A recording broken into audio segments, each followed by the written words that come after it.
ਬੱਚਿਓ ਅੱਜ ਆਪਾਂ 8ਵੀਂ ਜਮਾਤ ਦਾ ਦੂਜਾ ਪਾਠ ਪਨੀਰੀਆਂ ਤਿਆਰ ਕਰਨ ਦੇ ਤਰੀਕੇ ਪੜਾਂਗੇ।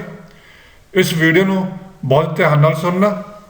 ਵੀਡੀਓ ਦੇ ਸੁਣਨ ਤੋਂ ਬਾਅਦ ਚੈਨਲ ਨੂੰ ਸਬਸਕ੍ਰਾਈਬ ਕਰੋ ਤੇ ਨੋਟੀਫਿਕੇਸ਼ਨ ਬਟਨ ਜ਼ਰੂਰ ਦਬਾਓ ਤਾਂ ਜੋ ਇਸ ਪਾਠ ਦੇ ਪ੍ਰਸ਼ਨ ਉੱਤਰ ਅਤੇ ਨਵੇਂ ਪਾਠ ਦੀ ਨੋਟੀਫਿਕੇਸ਼ਨ ਤੁਹਾਨੂੰ ਸਮੇਂ ਸਿਰ ਮਿਲ ਸਕੇ। ਬੱਚਿਓ ਸਾਡੇ ਦੇਸ਼ ਦੀ ਆਬਾਦੀ ਦਿਨੋਂ ਦਿਨ ਵੱਧਦੀ ਜਾ ਰਹੀ ਹੈ ਅਤੇ ਪ੍ਰਤੀ ਪਰਿਵਾਰ ਜ਼ਮੀਨ ਦਿਨੋਂ ਦਿਨ ਘਟਦੀ ਜਾ ਰਹੀ ਹੈ। ਜਿਉਂ-ਜਿਉਂ ਪਰਿਵਾਰਾਂ ਦੀ ਵੰਡ ਹੁੰਦੀ ਜਾ ਰਹੀ ਹੈ ਜ਼ਮੀਨਾਂ ਵੀ ਘਟਦੀਆਂ ਜਾ ਰਹੀਆਂ ਹਨ। ਇਸ ਲਈ ਥੋੜੀ ਜ਼ਮੀਨ ਵਿੱਚੋਂ ਵੱਧ ਆਮਦਨ ਲੈਣ ਲਈ ਪਨੀਰੀਆਂ ਤਿਆਰ ਕਰਨਾ ਇੱਕ ਲਾਹੇਵੰਦ ਧੰਦਾ ਹੈ। ਸਬਜ਼ੀਆਂ, ਫੁੱਲਾਂ, ਫਲ ਅਤੇ ਵਨ ਖੇਤੀ ਦੇ ਬੂਟਿਆਂ ਦੀ ਸਿਹਤਮੰਦ ਪਨੀਰੀ ਤਿਆਰ ਕਰਕੇ ਚੰਗੀ ਆਮਦਨ ਲਈ ਜਾ ਸਕਦੀ ਹੈ। ਸਿਹਤਮੰਦ ਪਨੀਰੀ ਤਿਆਰ ਕਰਨ ਲਈ ਭਰਪੂਰ ਜਾਣਕਾਰੀ ਦਾ ਹੋਣਾ ਬਹੁਤ ਜ਼ਰੂਰੀ ਹੈ। ਪਨੀਰੀ ਤਿਆਰ ਕਰਨ ਦੇ ਕੀ ਫਾਇਦੇ ਨੇ? ਪਹਿਲਾ, ਬੀਜ ਕੀਮਤੀ ਹੁੰਦੇ ਹਨ ਅਤੇ ਪਨੀਰੀ ਰਾਹੀਂ ਇਸ ਦੀ ਯੋਗ ਵਰਤੋਂ ਹੁੰਦੀ ਹੈ। ਪਰ ਕਈ ਸਬਜ਼ੀਆਂ ਦੇ ਬੀਜ ਇੰਨੇ ਛੋਟੇ ਹੁੰਦੇ ਹਨ ਕਿ ਇਹਨਾਂ ਨੂੰ ਸਿੱਧਾ ਖੇਤ ਵਿੱਚ ਬੀਜਣਾ ਔਖਾ ਹੁੰਦਾ ਹੈ। ਤੀਜਾ, ਜ਼ਮੀਨ ਦੀ ਠੀਕ ਵਰਤੋਂ ਹੁੰਦੀ ਹੈ। ਉਸ ਵੇਲੇ ਤੱਕ ਵਿਹਲੀ ਜ਼ਮੀਨ ਨੂੰ ਕਿਸੇ ਹੋਰ ਫਸਲ ਬੀਜਣ ਲਈ ਵਰਤਿਆ ਜਾ ਸਕਦਾ ਹੈ ਜਦ ਤੱਕ ਉਸ ਜ਼ਮੀਨ ਵਿੱਚ ਬਿਜਾਈ ਲਈ ਪਨੀਰੀ ਤਿਆਰ ਕੀਤੀ ਜਾ ਰਹੀ ਹੈ। ਫਿਰ ਨਰਸਰੀ ਵਿੱਚ ਪਨੀਰੀ ਦੀ ਚੰਗੀ ਦੇਖਭਾਲ ਕੀਤੀ ਜਾ ਸਕਦੀ ਹੈ। ਫਿਰ ਲੋੜ ਅਨੁਸਾਰ ਅਗੇਤੀ ਅਤੇ ਪਛੇਤੀ ਫਸਲ ਲਈ ਪਨੀਰੀ ਤਿਆਰ ਕੀਤੀ ਜਾ ਸਕਦੀ ਹੈ ਤਾਂ ਜੋ ਫਸਲ ਤੋਂ ਵਧੇਰੇ ਲਾਭ ਲਿਆ ਜਾ ਸਕੇ। ਜਿਹੜੇ ਬੂਟੇ ਨਰਸਰੀ ਵਿੱਚ ਕਮਜ਼ੋਰ ਰਹਿ ਜਾਂਦੇ ਹਨ ਉਹਨਾਂ ਨੂੰ ਖੇਤ ਵਿੱਚ ਲਾਉਣ ਸਮੇਂ ਕੱਢਿਆ ਜਾ ਸਕਦਾ ਹੈ। ਥੋੜੀ ਜਗ੍ਹਾ ਵਿੱਚ ਪਨੀਰੀ ਹੋਣ ਕਰਕੇ ਇਸ ਨੂੰ ਗਰਮੀ ਅਤੇ ਸਰਦੀ ਦੀ ਮਾਰ ਤੋਂ ਆਸਾਨੀ ਨਾਲ ਬਚਾਇਆ ਜਾ ਸਕਦਾ ਹੈ। 8ਵਾਂ ਪੁਆਇੰਟ, ਨਰਸਰੀ ਵਿੱਚ ਪਨੀਰੀ ਨੂੰ ਹਾਨੀਕਾਰਕ ਕੀੜਿਆਂ ਅਤੇ ਬਿਮਾਰੀਆਂ ਤੋਂ ਆਸਾਨੀ ਨਾਲ ਬਚਾਇਆ ਜਾ ਸਕਦਾ ਹੈ ਅਤੇ ਖਰਚਾ ਘੱਟ ਆਉਂਦਾ ਹੈ। ਸਭ ਤੋਂ ਪਹਿਲਾਂ ਸਬਜ਼ੀ ਦੀ ਪਨੀਰੀਆਂ ਤਿਆਰ ਕਰਨ ਦੇ ਕੀ ਢੰਗ ਹਨ? ਸਬਜ਼ੀਆਂ ਦੀ ਪਨੀਰੀ ਜਿਹੜੀ ਤਿਆਰ ਕਰਨੀ ਹੈ ਉਹ ਕਿਸ ਤਰ੍ਹਾਂ? ਸਬਜ਼ੀਆਂ ਦੀ ਸਿਹਤਮੰਦ ਪਨੀਰੀ ਦੀ ਹਮੇਸ਼ਾ ਥੁੜ ਰਹਿੰਦੀ ਹੈ। ਇਸ ਕਰਕੇ ਸਬਜ਼ੀਆਂ ਦੀ ਪਨੀਰੀ ਪੈਦਾ ਕਰਨ ਦਾ ਭਵਿੱਖ ਉਜਲ ਹੈ। ਖਾਸ ਕਰਕੇ ਛੋਟੇ ਕਿਸਾਨ ਖੁਦ ਪਨੀਰੀ ਉਗਾ ਕੇ ਸਬਜ਼ੀ ਦੀ ਫਸਲ ਨਾਲੋਂ ਕਈ ਗੁਣਾ ਜ਼ਿਆਦਾ ਮੁਨਾਫਾ ਕਮਾ ਸਕਦੇ ਹਨ। ਸਿਰਫ ਉਹਨਾਂ ਸਬਜ਼ੀਆਂ ਦੀ ਪਨੀਰੀ ਸਫਲਤਾ ਨਾਲ ਉਗਾਈ ਜਾ ਸਕਦੀ ਹੈ ਜਿਹੜੀਆਂ ਪੁੱਟ ਕੇ ਮੁੱਢ ਲਾਏ ਜਾਣ ਦੇ ਝਟਕੇ ਨੂੰ ਸਹਾਰ ਸਕਦੀਆਂ ਹਨ, ਜਿਵੇਂ ਕਿ ਟਮਾਟਰ, ਮਿਰਚ, ਸ਼ਿਮਲਾ ਮਿਰਚ, ਬੈਂਗਣ, ਪਿਆਜ਼, ਫੁੱਲ ਗੋਭੀ, ਬੰਦ ਗੋਭੀ, ਚੀਨੀ ਬੰਦ ਗੋਭੀ, ਬਰੋਕਲੀ, ਸਲਾਦ ਆਦਿ। ਫਿਰ ਇਹਨਾਂ ਸਬਜ਼ੀਆਂ ਦੀ ਪਨੀਰੀ ਪੈਦਾ ਕਰਨ ਲਈ ਹੇਠ ਲਿਖੇ ਨੁਕਤਿਆਂ ਨੂੰ ਅਪਣਾਉਣਾ ਬਹੁਤ ਜ਼ਰੂਰੀ ਹੈ। ਪਹਿਲਾ, ਜ਼ਮੀਨ ਦੀ ਚੋਣ ਕਿੱਦਾਂ ਕਰਨੀ ਹੈ? ਜਿੱਥੇ ਅਸੀਂ ਪਨੀਰੀ ਤਿਆਰ ਕਰਨੀ ਹੈ ਸਬਜ਼ੀਆਂ ਦੀ, ਉਹਨਾਂ ਦੀ ਜ਼ਮੀਨ ਦੀ ਚੋਣ ਬੜੇ ਸੁਚੱਜੇ ਢੰਗ ਨਾਲ ਕਰਨੀ ਪਵੇਗੀ। ਪਨੀਰੀ ਤਿਆਰ ਕਰਨ ਲਈ ਅਜਿਹੀ ਥਾਂ ਦੀ ਚੋਣ ਕਰਨੀ ਚਾਹੀਦੀ ਹੈ ਜਿੱਥੇ ਘੱਟੋ ਘੱਟ 8 ਘੰਟੇ ਸੂਰਜ ਦੀ ਰੋਸ਼ਨੀ ਪੈਂਦੀ ਹੋਵੇ, ਰੁੱਖਾਂ ਦੀ ਛਾਂ ਨਾ ਹੋਵੇ ਅਤੇ ਜ਼ਮੀਨ ਵਿੱਚ ਪੱਥਰ ਰੋੜੇ ਆਦਿ ਨਾ ਹੋਣ। ਪਾਣੀ ਦਾ ਪੂਰਾ ਪ੍ਰਬੰਧ ਹੋਵੇ ਅਤੇ ਨਰਸਰੀ ਵਾਲੀ ਥਾਂ ਵਿੱਚੋਂ ਪਾਣੀ ਨਿਕਲਣ ਦਾ ਸਹੀ ਪ੍ਰਬੰਧ ਹੋਵੇ। ਰੇਤਲੀ ਮੇਰਾ ਜ਼ਮੀਨ ਜਾਂ ਚੀਨੀ ਮੇਰਾ ਜ਼ਮੀਨ ਪਨੀਰੀਆਂ ਤਿਆਰ ਕਰਨ ਲਈ ਬਹੁਤ ਚੰਗੀ ਮੰਨੀ ਜਾਂਦੀ ਹੈ ਕਿਉਂਕਿ ਇਸ ਜ਼ਮੀਨ ਵਿੱਚ ਭਲ ਅਤੇ ਚੀਨੀ ਮਿੱਟੀ ਠੀਕ ਮਾਤਰਾ ਵਿੱਚ ਹੁੰਦੀਆਂ ਹਨ। ਫਿਰ ਕਿਆਰੀਆਂ ਕਿੱਦਾਂ ਤਿਆਰ ਕਰਨੀਆਂ? ਸਬਜ਼ੀਆਂ ਦੀ ਪਨੀਰੀ ਤਿਆਰ ਕਰਨ ਵਾਲੇ ਖੇਤ ਦੀ ਚੰਗੀ ਤਰ੍ਹਾਂ ਵਾਹੀ ਕਰਕੇ 1 ਤੋਂ 1.25 ਮੀਟਰ ਚੌੜੀਆਂ ਕਿਆਰੀਆਂ ਬਣਾਓ ਜੋ ਕਿ ਜ਼ਮੀਨ ਤੋਂ 15 ਸੈਂਟੀਮੀਟਰ ਉੱਚੀਆਂ ਹੋਣ। ਕਿਆਰੀਆਂ ਦੀ ਲੰਬਾਈ ਆਮ ਤੌਰ ਤੇ 3 ਤੋਂ 4 ਮੀਟਰ ਹੁੰਦੀ ਹੈ, ਪਰ ਜੇ ਖੇਤ ਪੂਰਾ ਪੱਧਰ ਹੋਵੇ ਤਾਂ ਲੰਬਾਈ ਹੋਰ ਵੀ ਵਧਾਈ ਜਾ ਸਕਦੀ ਹੈ। ਕਿਆਰੀਆਂ ਬਣਾਉਣ ਤੋਂ ਪਹਿਲਾਂ ਜ਼ਮੀਨ ਵਿੱਚ 3 ਤੋਂ 4 ਕੁਇੰਟਲ ਗਲੀ ਸੜੀ ਰੂੜੀ ਪ੍ਰਤੀ ਮਰਲਾ ਮਤਲਬ ਕਿ 25 ਵਰਗ ਮੀਟਰ ਚੰਗੀ ਤਰ੍ਹਾਂ ਮਿਲਾ ਦੇਣੀ ਚਾਹੀਦੀ ਹੈ ਅਤੇ ਕਿਆਰਾਂ ਦੀ ਬਿਜਾਈ ਤੋਂ ਘੱਟੋ ਘੱਟ 10 ਦਿਨ ਪਹਿਲਾਂ ਪਾਣੀ ਦਿਓ ਤਾਂ ਕਿ ਉੱਥੇ ਸਾਰੇ ਨਦੀਨ ਉੱਗ ਆਉਣ। ਅਜਿਹਾ ਕਰਨ ਨਾਲ ਬਾਅਦ ਵਿੱਚ ਨਰਸਰੀ ਵਿੱਚ ਨਦੀਨਾਂ ਦੀ ਸਮੱਸਿਆ ਨਹੀਂ ਆਵੇਗੀ। ਫਿਰ ਜ਼ਮੀਨ ਦੀ ਸੋਧ ਕਿੱਦਾਂ ਕਰਨੀ? ਜਿੱਥੇ ਆਪਾਂ ਪਨੀਰੀ ਤਿਆਰ ਕਰਨੀ ਹੈ ਉਸ ਜ਼ਮੀਨ ਦੀ ਸੋਧ ਕਰਨੀ। ਮਿੱਟੀ ਰਾਹੀਂ ਲੱਗਣ ਵਾਲੀਆਂ ਬਿਮਾਰੀਆਂ ਤੋਂ ਬਚਣ ਲਈ ਕਿਆਰੀਆਂ ਵਿੱਚ ਬੀਜ ਬੀਜਣ ਤੋਂ ਪਹਿਲਾਂ ਜ਼ਮੀਨ ਨੂੰ ਫਾਰਮਾਲੀਨ ਦਵਾਈ 1.5 ਤੋਂ 2% ਤਾਕਤ ਦੇ ਘੋਲ ਨਾਲ ਸੋਧ ਲਵੋ। ਇਹ ਘੋਲ ਤਿਆਰ ਕਰਨ ਲਈ 15 ਤੋਂ 20 ਮਿਲੀਲੀਟਰ ਦਵਾਈ 1 ਲੀਟਰ ਪਾਣੀ ਵਿੱਚ ਘੋਲੋ ਅਤੇ ਇਹ ਘੋਲ 2 ਤੋਂ 3 ਲੀਟਰ ਪ੍ਰਤੀ ਵਰਗ ਮੀਟਰ ਜ਼ਮੀਨ ਵਿੱਚ ਪਾਓ ਤਾਂ ਜੋ ਮਿੱਟੀ ਦੀ ਉੱਪਰਲੀ 15 ਸੈਂਟੀਮੀਟਰ ਤਹਿ ਗੜੁਚ ਹੋ ਜਾਵੇ। ਇਸ ਤੋਂ ਬਾਅਦ ਕਿਆਰੀਆਂ ਨੂੰ ਪੋਲੀਥੀਨ ਦੀ ਸ਼ੀਟ ਨਾਲ 72 ਘੰਟੇ ਤੱਕ ਚੰਗੀ ਤਰ੍ਹਾਂ ਢੱਕ ਦਿਓ ਅਤੇ ਪੋਲੀਥੀਨ ਦੀ ਸ਼ੀਟ ਨੂੰ ਚਾਰੇ ਪਾਸਿਆਂ ਤੋਂ ਮਿੱਟੀ ਵਿੱਚ ਦੱਬ ਦਿਓ ਤਾਂ ਜੋ ਦਵਾਈ ਵਿੱਚੋਂ ਨਿਕਲਣ ਵਾਲੀ ਗੈਸ ਬਾਹਰ ਨਾ ਨਿਕਲ ਸਕੇ ਅਤੇ ਦਵਾਈ ਦਾ ਚੰਗਾ ਅਸਰ ਹੋਵੇ। ਬਾਅਦ ਵਿੱਚ ਦਿਨ ਵਿੱਚ 1 ਤੋਂ 2 ਵਾਰ 3-4 ਦਿਨ ਤੱਕ ਕਿਆਰੀਆਂ ਦੀ ਮਿੱਟੀ ਪਲਟਾ ਦਿਓ ਤਾਂ ਕਿ ਫਾਰਮਲਿਨ ਦਵਾਈ ਦਾ ਅਸਰ ਖਤਮ ਹੋ ਜਾਵੇ ਅਤੇ ਕਿਆਰੀਆਂ ਵਿੱਚ ਬਿਜਾਈ ਕਰ ਦਿਓ। ਜ਼ਮੀਨ ਦੀ ਸੋਧ ਤੋਂ ਬਾਅਦ ਬੀਜ ਦੀ ਸੋਧ ਤੇ ਬਿਜਾਈ ਕਿੱਦਾਂ ਕਰਨੀ ਹੈ? ਬੀਜ ਨੂੰ ਬਿਮਾਰੀਆਂ ਤੋਂ ਰੋਗ ਰਹਿਤ ਕਰਨ ਲਈ ਬੀਜਣ ਤੋਂ ਪਹਿਲਾਂ ਜ਼ਰੂਰ ਸੋਧੋ। ਬੀਜ ਦੀ ਸੋਧ ਕਰਨ ਲਈ 3 ਗ੍ਰਾਮ ਕੈਪਟਾਨ ਜਾਂ ਥੀਰਮ ਦਵਾਈ ਪ੍ਰਤੀ ਕਿਲੋ ਬੀਜ ਨੂੰ ਲਾਓ। ਬੀਜ ਨੂੰ 1 ਤੋਂ 2 ਸੈਂਟੀਮੀਟਰ ਡੂੰਘਾਈ ਤੇ ਕਤਾਰਾਂ ਵਿਚਕਾਰ 5 ਸੈਂਟੀਮੀਟਰ ਦੇ ਫਾਸਲੇ ਤੇ ਬੀਜੋ। ਬੀਜ ਉੱਗਣ ਤੱਕ ਫੁਹਾਰੇ ਨਾਲ ਪਾਣੀ ਦਿਓ। ਫਿਰ ਨਰਸਰੀ ਵਿੱਚ ਬੂਟਿਆਂ ਦੀ ਦੇਖਭਾਲ ਕਿਸ ਤਰ੍ਹਾਂ ਕਰਨੀ ਹੈ? ਜਦੋਂ ਤੁਸੀਂ ਬੂਟੇ ਦੀ ਸੰਭਾਲ ਕਰਨੀ ਹੈ, ਕਈ ਵਾਰ ਪਨੀਰੀ ਉੱਗਣ ਸਮੇਂ ਜਾਂ ਉਸ ਤੋਂ ਬਾਅਦ ਮਰਨੀ ਸ਼ੁਰੂ ਹੋ ਜਾਂਦੀ ਹੈ। ਇਹਨਾਂ ਹਾਲਾਤਾਂ ਵਿੱਚ ਨਰਸਰੀ ਨੂੰ ਕੈਪਟਾਨ ਜਾਂ ਥੀਰਮ ਦਵਾਈ 3-4 ਗ੍ਰਾਮ ਪ੍ਰਤੀ ਲੀਟਰ ਪਾਣੀ ਦੇ ਘੋਲ ਨਾਲ ਗੜੁਚ ਕਰੋ ਅਤੇ 7 ਤੋਂ 10 ਦਿਨਾਂ ਬਾਅਦ ਫਿਰ ਦੁਹਰਾਓ। ਸਬਜ਼ੀਆਂ ਦੀ ਪਨੀਰੀ ਜਦੋਂ 4 ਤੋਂ 6 ਹਫ਼ਤਿਆਂ ਦੀ ਹੋ ਜਾਵੇ ਤਾਂ ਪੁੱਟ ਕੇ ਮੁੱਖ ਖੇਤ ਵਿੱਚ ਲਾ ਦਿਓ। ਪਨੀਰੀ ਨੂੰ ਪੁੱਟਣ ਤੋਂ 3-4 ਦਿਨ ਪਹਿਲਾਂ ਨਰਸਰੀ ਨੂੰ ਪਾਣੀ ਦੇਣਾ ਬੰਦ ਕਰ ਦਿਓ ਤਾਂ ਕਿ ਬੂਟੇ ਨਰਸਰੀ ਵਿੱਚੋਂ ਪੁੱਟ ਕੇ ਖੇਤ ਵਿੱਚ ਲਾਉਣ ਦੇ ਸਦਮੇ ਨੂੰ ਸਹਾਰ ਸਕਣ। ਪਨੀਰੀ ਹਮੇਸ਼ਾ ਸ਼ਾਮ ਨੂੰ ਪੁੱਟ ਕੇ ਖੇਤ ਵਿੱਚ ਲਾਓ ਅਤੇ ਲਾਉਣ ਤੋਂ ਤੁਰੰਤ ਬਾਅਦ ਪਾਣੀ ਦਿਓ। ਫਿਰ ਵੱਖ-ਵੱਖ ਸਬਜ਼ੀਆਂ ਦੀ 1 ਏਕੜ ਦੀ ਪਨੀਰੀ ਤਿਆਰ ਕਰਨ ਲਈ ਵਿਸਥਾਰਪੂਰਕ ਜਾਣਕਾਰੀ ਹੇਠ ਹੀ ਅਨੁਸਾਰ ਹੈ। ਜਿਹੜੇ ਵੱਖੋ-ਵੱਖਰੀਆਂ ਸਬਜ਼ੀਆਂ ਉਹਨਾਂ ਦੀ ਬਿਜਾਈ ਦਾ ਸਮਾਂ, ਉਹਨਾਂ ਦੇ ਬੀਜ ਦੀ ਮਾਤਰਾ ਤੇ ਕਿੰਨੇ ਰਕਬੇ 'ਚ ਆਪਾਂ ਬੀਜਣੀ ਹੈ। ਜੇ ਟਮਾਟਰ ਦੀ ਬਿਜਾਈ ਦਾ ਸਮਾਂ ਜੁਲਾਈ ਦਾ ਪਹਿਲਾ 15ਵਾੜਾ ਅਤੇ ਨਵੰਬਰ ਦਾ ਪਹਿਲਾ ਹਫ਼ਤਾ ਹੁੰਦਾ ਹੈ। 50 ਵਰਗ ਮੀਟਰ ਲਈ 100 ਗ੍ਰਾਮ ਬੀਜ ਦੀ ਲੋੜ ਹੁੰਦੀ ਹੈ। ਫਿਰ ਬੈਂਗਨ, ਇਸ ਦੇ ਬਿਜਾਈ ਦਾ ਸਮਾਂ, ਪਨੀਰੀ ਦੀ ਬਿਜਾਈ ਦਾ ਸਮਾਂ ਅਕਤੂਬਰ, ਨਵੰਬਰ, ਫਰਵਰੀ ਤੋਂ ਮਾਰਚ ਅਤੇ ਜੁਲਾਈ ਹੁੰਦੀ ਹੈ ਤੇ 25 ਵਰਗ ਮੀਟਰ ਲਈ 400 ਗ੍ਰਾਮ ਬੀਜ ਬਹੁਤ ਹੁੰਦੇ ਹਨ। ਫਿਰ ਮਿਰਚ ਅਕਤੂਬਰ ਦੇ ਆਖਰੀ ਹਫ਼ਤੇ ਤੋਂ ਅੱਧ ਨਵੰਬਰ ਤੱਕ ਬਿਜਾਈ ਦਾ ਸਮਾਂ ਹੁੰਦਾ ਹੈ ਅਤੇ 25 ਵਰਗ ਮੀਟਰ ਲਈ 200 ਗ੍ਰਾਮ ਬੀਜ ਦੀ ਲੋੜ ਹੁੰਦੀ ਹੈ। ਸ਼ਿਮਲਾ ਮਿਰਚ ਦੇ ਬਿਜਾਈ ਦਾ, ਪਨੀਰੀ ਦੀ ਬਿਜਾਈ ਦਾ ਸਮਾਂ ਅਕਤੂਬਰ ਦਾ ਆਖਰੀ ਹਫ਼ਤਾ ਹੈ ਤੇ 25 ਵਰਗ ਮੀਟਰ ਲਈ 200 ਗ੍ਰਾਮ ਬੀਜ ਦੀ ਮਾਤਰਾ ਬਹੁਤ ਸਫੀਸ਼ੀਐਂਟ ਹੁੰਦੀ ਹੈ। ਹਾੜੀ ਦੇ ਪਿਆਜ਼, ਇਸ ਦੀ ਬਿਜਾਈ ਅੱਧ ਅਕਤੂਬਰ ਤੋਂ ਅੱਧ ਨਵੰਬਰ ਤੇ 200 ਵਰਗ ਮੀਟਰ ਲਈ 4 ਤੋਂ 5 ਕਿਲੋ ਬੀਜ ਦੀ ਮਾਤਰਾ ਦੀ ਲੋੜ ਹੁੰਦੀ ਹੈ।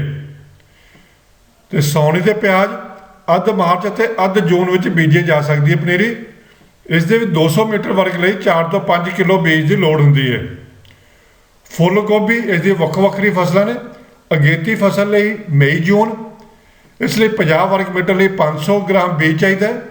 ਮੁੱਖ ਫਸਲ ਲਈ ਜੁਲਾਈ ਤੋਂ ਅਗਸਤ ਵਿੱਚ ਪਨੀਰੀ ਤਿਆਰ ਕੀਤੀ ਜਾ ਸਕਦੀ ਹੈ। 50 ਵਰਗ ਮੀਟਰ ਲਈ 250 ਗ੍ਰਾਮ ਬੀਜ ਦੀ ਲੋੜ ਹੁੰਦੀ ਹੈ।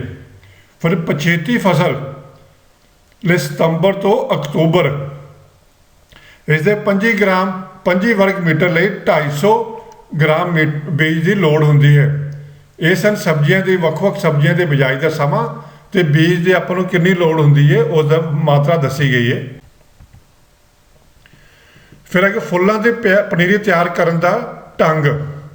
ਆਬਾਦੀ ਦੇ ਵਧਣ ਨਾਲ ਬਹੁ ਮੰਜ਼ਲੀ ਇਮਾਰਤਾਂ, ਜਿਹਨੂੰ ਫਲੈਟ ਕਹਿੰਦੇ ਆ, ਦੀ ਗਿਣਤੀ 'ਚ ਵਾਧਾ ਹੋਇਆ ਹੈ। ਖਾਸ ਕਰਕੇ ਸ਼ਹਿਰੀ ਇਲਾਕਿਆਂ 'ਚ ਜਾਂ ਮੈਟਰੋ ਸਿਟੀ 'ਚ ਫਲੈਟ ਦਾ ਰਿਵਾਜ ਬਹੁਤ ਚੱਲ ਰਿਹਾ, ਜਿਸ ਨਾਲ ਗਮਲੇ ਵਾਲੇ ਪੌਦਿਆਂ ਦੀ ਮੰਗ ਕਾਫੀ ਵਧੀ ਹੈ। ਇਹਨਾਂ ਦੀ ਵਰਤੋਂ ਦਫ਼ਤਰਾਂ, ਹੋਟਲਾਂ, ਘਰਾਂ ਆਦਿ ਦੀ ਅੰਦਰੂਨੀ ਸਜਾਵਟ ਨੂੰ ਸੁਖਾਵਾਂ ਬਣਾਉਣ ਲਈ ਅਹਿਮ ਯੋਗਦਾਨ ਪਾਉਂਦਾ ਹੈ। ਗਮਲੇ ਵਿੱਚ ਉਗਾਏ ਮੌਸਮੀ ਫੁੱਲਾਂ ਦੀ ਬਹੁਤ ਮੰਗ ਹੈ ਅਤੇ ਗੁਲਦਾਉਦੀ, ਡੇਲੀਆ ਅਤੇ ਮੌਸਮੀ ਫੁੱਲ ਚੰਗਾ ਮੁਨਾਫਾ ਦਿੰਦੇ ਹਨ। ਵੱਡੇ ਸ਼ਹਿਰਾਂ ਦੇ ਨਜ਼ਦੀਕ ਫੁੱਲਾਂ ਦੀ ਨਰਸਰੀ ਦਾ ਧੰਦਾ ਬਹੁਤ ਹੀ ਲਾਹੇਵੰਦ ਹੈ। ਗਰਮੀ ਰੁੱਤ ਵਿੱਚ ਸੂਰਜਮੁਖੀ, ਜੀਨੀਆ, ਕੋਚੀਆ ਦੇ ਫੁੱਲ ਉਗਾਏ ਜਾ ਸਕਦੇ ਹਨ। ਗੈਂਡਾ, ਬਰਫ਼, ਗਾਰਡਨ ਪੀ, ਫਲੋਕਸ ਆਦਿ ਸਰਦੀਆਂ ਰੁੱਤ ਦੇ ਫੁੱਲ ਹਨ। ਫਿਰ ਮੌਸਮੀ ਫੁੱਲਾਂ ਦੀ ਪਨੀਰੀ ਤਿਆਰ ਕਿਸ ਤਰ੍ਹਾਂ ਕਰਨੀ ਹੈ? ਤਕਰੀਬਨ ਸਾਰੇ ਮੌਸਮੀ ਫੁੱਲ ਪਨੀਰੀ ਤਿਆਰ ਕਰਕੇ ਲਗਾਏ ਜਾਂਦੇ ਹਨ। ਪਨੀਰੀ ਉੱਚੀਆਂ ਕਿਆਰੀਆਂ ਜਾਂ ਗਮਲਿਆਂ ਵਿੱਚ ਵੀ ਤਿਆਰ ਕੀਤੀਆਂ ਜਾ ਸਕਦੀਆਂ ਹਨ। ਪਨੀਰੀ ਤਿਆਰ ਕਰਨ ਲਈ ਇੱਕ ਹਿੱਸਾ ਮਿੱਟੀ, ਇੱਕ ਹਿੱਸਾ ਪੱਤਿਆਂ ਦੀ ਖਾਦ ਅਤੇ ਇੱਕ ਹਿੱਸਾ ਰੂੜੀ ਦੀ ਖਾਦ ਵਿੱਚ 75 ਗ੍ਰਾਮ ਕਿਸਾਨ ਖਾਦ, 75 ਗ੍ਰਾਮ ਸੁਪਰ ਫਾਸਫੇਟ ਅਤੇ 45 ਗ੍ਰਾਮ ਮਿਊਰੇਟ ਆਫ ਪੋਟਾਸ਼ ਦਾ ਮਿਸ਼ਰਣ ਪ੍ਰਤੀ ਘਨ ਮੀਟਰ ਦੇ ਹਿਸਾਬ ਨਾਲ ਰਲਾਓ। ਫਿਰ ਪਨੀਰੀ ਲਗਾਉਣ ਲਈ ਕਿਆਰੀਆਂ ਤਿਆਰ ਕਰਕੇ ਉਹਨਾਂ ਉੱਪਰ 2 ਤੋਂ ਸੈਂਟੀਮੀਟਰ ਤੇ ਉੱਪਰ ਦੱਸੇ ਮਿਸ਼ਰਣ ਨੂੰ ਪਾਓ। ਬੀਜ ਖਿਲਾਰਨ ਤੋਂ ਬਾਅਦ ਇਸੇ ਮਿਸ਼ਰਣ ਨਾਲ ਉਹਨਾਂ ਨੂੰ ਢੱਕੋ ਅਤੇ ਇਸ ਨੂੰ ਫੌਰਨ ਬਾਅਦ ਫੁਹਾਰੇ ਨਾਲ ਪਾਣੀ ਦਿਓ। ਜੇ ਕਿਸੇ ਹਿੱਸੇ ਵਿੱਚ ਬੀਜ ਨੰਗੇ ਹੋ ਜਾਣ ਤਾਂ ਉਹਨਾਂ ਨੂੰ ਮਿਸ਼ਰਣ ਨਾਲ ਢੱਕ ਦਿਓ। ਕਿਆਰੀਆਂ ਨੂੰ ਲਗਾਤਾਰ ਗਿੱਲਾ ਰੱਖੋ।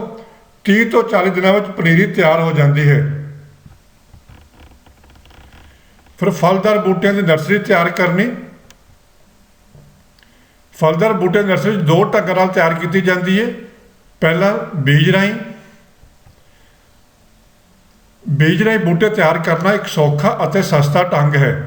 ਫਲਦਾਰ ਬੂਟੇ ਜਿਵੇਂ ਕਿ ਪਪੀਤਾ, ਕਰੌਂਦਾ, ਜਾਮੁਨ, ਫਾਲਸਾ ਜੜ ਮੁੱਢ ਢੰਗ ਨਾਲ ਤਿਆਰ ਕੀਤੇ ਜਾਂਦੇ ਹਨ। ਪਰ ਬੀਜ ਤੋਂ ਤਿਆਰ ਕੀਤੇ ਫਲਦਾਰ ਬੂਟੇ ਇਕਸਾਰ ਨਸਲ ਦੇ ਨਹੀਂ ਹੁੰਦੇ ਅਤੇ ਆਕਾਰ ਵੀ ਬਹੁਤ ਵੱਡਾ ਲੈ ਲੈਂਦੇ ਹਨ, ਜਿਨ੍ਹਾਂ ਦੀ ਸੰਭਾਲ ਔਖੀ ਹੁੰਦੀ ਹੈ। ਇਸ ਲਈ ਜਿਹੜੇ ਫਲਦਾਰ ਬੂਟੇ ਬੀਜ ਰਾਹੀਂ ਤਿਆਰ ਕਰਨੇ ਔਖੇ ਹਨ, ਉਹ ਜੜ ਮੁੱਢ ਰਾਹੀਂ ਤਿਆਰ ਕੀਤੇ ਜਾਂਦੇ ਹਨ। ਫਿਰ ਬਨਸਪਤੀ ਰਾਹੀਂ ਇਸ ਢੰਗ ਰਾਹੀਂ ਇਕਸਾਰ ਨਸਲ ਅਤੇ ਆਕਾਰ ਦੇ ਬੂਟੇ ਤਿਆਰ ਕੀਤੇ ਜਾ ਸਕਦੇ ਹਨ। ਇਸ ਢੰਗ ਰਾਹੀਂ ਤਿਆਰ ਬੂਟੇ ਜਲਦੀ ਫਲ ਦਿੰਦੇ ਹਨ ਅਤੇ ਫਲ ਦਾ ਆਕਾਰ, ਰੰਗ ਅਤੇ ਗੁਣ ਇੱਕ ਸਮਾਨ ਹੁੰਦੇ ਹਨ। ਇਸ ਲਈ ਫਲਦਾਰ ਬੂਟੇ ਇਸ ਢੰਗ ਨਾਲ ਪੈਦਾ ਕਰਨ ਲਈ ਪਹਿਲ ਦਿੱਤੀ ਜਾਂਦੀ ਹੈ। ਮੁੱਖ ਫਲਦਾਰ ਬੂਟੇ ਜਿਵੇਂ ਕਿ ਅੰਬ, ਨਿੰਬੂ ਜਾਤੀ ਦੇ, ਅਮਰੂਦ, ਨਾਖਾਂ, ਅਲੂਚਾ, ਆੜੂ, ਅੰਗੂਰ ਆਦਿ, ਅਨਾਰ ਆਦਿ। ਫਿਰ ਫਲਦਾਰ ਬੂਟੇ ਹੇਠ ਲਿਖੇ ਢੰਗ ਰਾਹੀਂ ਤਿਆਰ ਕੀਤੇ ਜਾਂਦੇ ਹਨ। ਕਲਮਾਂ ਰਾਹੀਂ ਇਸ ਢੰਗ ਵਿੱਚ ਬੂਟੇ ਦੀਆਂ ਟਾਹਣੀਆਂ ਨੂੰ ਕੱਟ ਕੇ ਅਨੁਕੂਲਿਤ ਹਾਲਤਾਂ ਵਿੱਚ ਰੱਖਣ ਤੇ ਨੀਵੀਆਂ ਜੜ੍ਹਾਂ ਅਤੇ ਸ਼ਾਖਾਵਾਂ ਨਿਕਲ ਆਉਂਦੀਆਂ ਹਨ ਅਤੇ ਨਵਾਂ ਬੂਟਾ ਤਿਆਰ ਹੋ ਜਾਂਦਾ ਹੈ। ਕਲਮਾਂ ਰਾਹੀਂ ਬੂਟੇ ਘੱਟ ਸਮੇਂ ਵਿੱਚ ਸੌਖੇ ਅਤੇ ਸਸਤੇ ਤਿਆਰ ਹੋ ਜਾਂਦੇ ਹਨ। ਇਸ ਢੰਗ ਨਾਲ ਮੁੱਖ ਰੂਪ ਵਿੱਚ ਬਾਰਾਮਾਸੀ, ਨਿੰਬੂ, ਅਨਾਰ, ਮਿੱਠਾ ਅਲੂਚਾ ਅਤੇ ਅੰਜੀਰ ਤਿਆਰ ਕੀਤੇ ਜਾਂਦੇ ਹਨ। ਜ਼ਿਆਦਾਤਰ ਤਣੇ ਤੋਂ ਤਿਆਰ ਕਲਮਾਂ ਦੀ ਵਰਤੋਂ ਕੀਤੀ ਜਾਂਦੀ ਹੈ।